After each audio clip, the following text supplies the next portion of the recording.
Now, we are in a changing times, which is being called as a fit-for-purpose style of leadership. Disruption is not something that happened overnight in 2020. It's going to be something that is going to be continuous on into the future. And are we really developing the skill set to continuously see opportunity in chaos? This is what the 2020 Nuffield Scholars, who had their global year of discovery rudely interrupted by a thing called COVID-19. Last night, the latest cohort of emerging leaders in New Zealand's primary sector were awarded with their 2021 Nuffield New Zealand Farming Scholarship at Parliament, with Damien O'Connor, Minister of Agriculture and the Chief Executive for Rural Leaders, Chris Parsons, joins us now from Wellington. Chris, it must be a humbling environment to be around such bright, critical thinkers and minds as they navigate this crazy world. Yeah, absolutely, Sarah. It's really inspiring, but also reassuring, I think, to see how many young leaders we've got coming through, and not so young leaders as well, but the talent that's in our regions is truly fantastic to see it coming forward. Now, typically the Nuffield Scholarship, for those who are unfamiliar with it, involves travel internationally for at least 4 months and participation in the Contemporary Scholars Conference with all the Nuffield Scholars around the world, and a 6-week global focus program in several different countries. I mean, that certainly didn't play out very well for our 2020 scholars. So how did they adapt? So in terms of adaptation, you're absolutely right. They haven't been able to travel internationally apart from a very brief stint at the Contemporary Scholars program in Brisbane, or an island just off Brisbane. So we've had to relook at how we do things. They've run a series of interviews, hundreds of interviews, in fact, across leaders through the primary sectors and outside of the primary sector as well, to see how the impact has been on COVID on those organisations and the leaders, and what stresses and pressures have been felt. And from that, they've been able to boil down 20 key observations, and then going deeper again, 4 deep insights, which they presented at Parliament last night. How did Minister of Agriculture Damien O'Connor take those points on board? Did you have a bit of a yarn to him after those types of insights? Yes, we did. And look, I think some of those things were worth acknowledging, the good work that's been done in the sector, and Ray Smith and MPI in particular, in terms of being able to continue the essential work that the primary sector has done in exporting produce, but feeding New Zealand as well. It was one of the findings that our scholars saw. So our supply chains were resilient, and I think that was well recognised in the room. But if I just lead on from that, one of the other insights that came out was that whilst in some cases farmers didn't notice COVID to the same extent as perhaps those in the cities did, because they were impacted more significantly by drought, we do have a sector that's been able to continue, and that's and so in a sense we're in a privileged position. One of the canaries in the coal mine, if you like, is this potential growing gap between the haves and the have-nots. And so I think that's something that our sector needs to think about in terms of affordability of food, and how we make not just resilient supply systems, but have food fairness across the sector, but also in terms of how our consumers can afford to buy our products. Food fairness is a wonderful term, and of course we saw the rise of Meet the Need through COVID, and connecting directly with our people and bringing everyone collectively together. That's wonderful. I look forward to reading that insights and following through further on that, Chris. But let's take the time to now celebrate the 2021 Nuffield Scholars. Would you mind taking us through who they are, their background, and what they're looking forward to achieving through a scholarship like Nuffield? So firstly, I'd just like to acknowledge that we had a wide range of talent from across New Zealand, and so it was a really tough decision not to be able to take all of those people. So I'd just like to total those that did apply.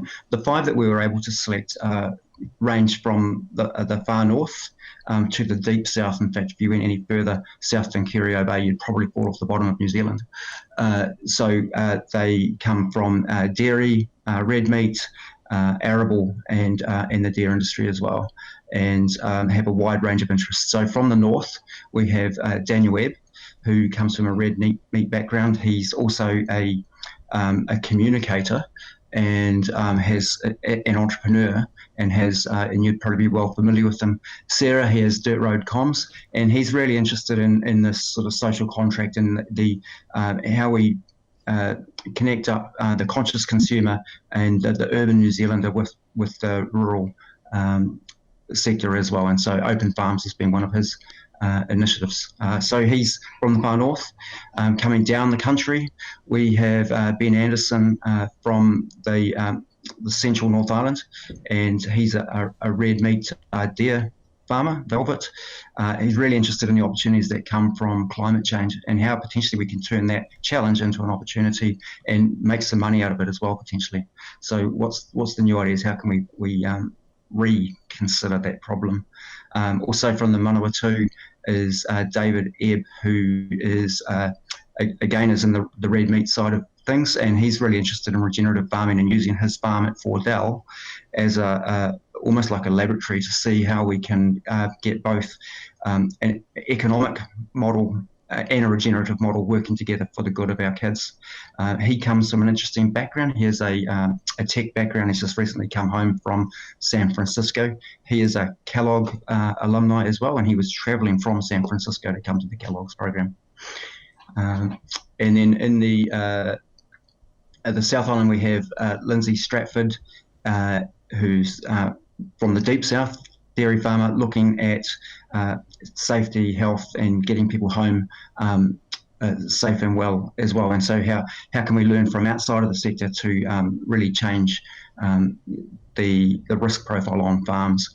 And John Foley being the last of the 2021 scholars, a deep and long history in the arable sector, works with PGG Wrightson's, and is interested in the coming wave of AI and technology in the workforce and how that will impact on farm succession, how that'll impact on flourishing communities in the sector, and what can we do around that. So some really big topics from economic, environmental, social that these guys are really keen to look at.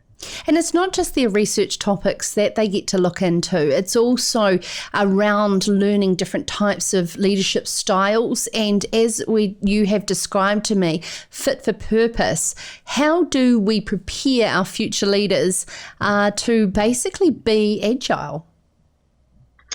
So specifically from the Nuffield program, one of the tools we use is to get them away from family and farm to travel, and in doing that they then have to set up systems that allow them to work on the business rather than in the business, and that then allows them the opportunity to take on greater leadership roles once they've come through their Nuffield experience.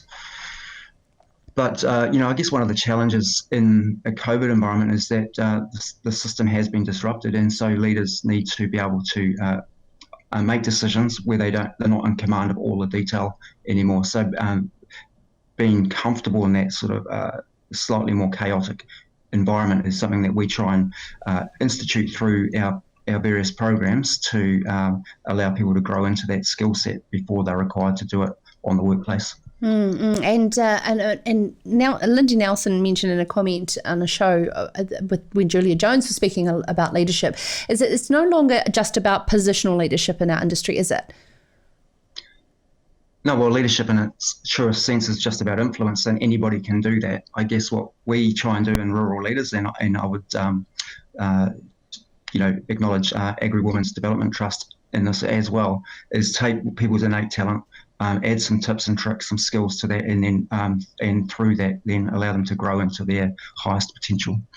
Now, as a nation, we keep shifting our vision and our goalpost, I believe. It was about volume, then it was about value, and now it's about moving closer to values that are shared between our consumer and us, and being able to communicate that. What does the new leader look like to be able to be an ambassador for our values as a sector? Yeah, so this is one of the deep insights that the 2020 scholars came up with, and it was moving from volume to value to values, and being connected with our environment, but being connected socially as well, and social responsibility allows us an authenticity, which we think if New Zealand can and the sector can have that serious conversation, understand what values define us, that will actually give us market position as we take our products into the world and give us a point of difference. So there's I think a commercial reality to this, but then there's also a sort of a social integrity as to who we are and how we connect with our natural world. For everyone listening, I actually challenge you as a farming operation or as an individual or business is actually have a value session, and as an organisation sit down and write what is your values and continue to stick to that, because it really transforms around the people and the culture around it, but so that we can stay focused on it as an industry collectively. Because you know what, when you start to do that, you realise that we're all actually quite alike and on the same page. Absolutely. As it is. Chris, before you go, the theme of tonight is fireworks.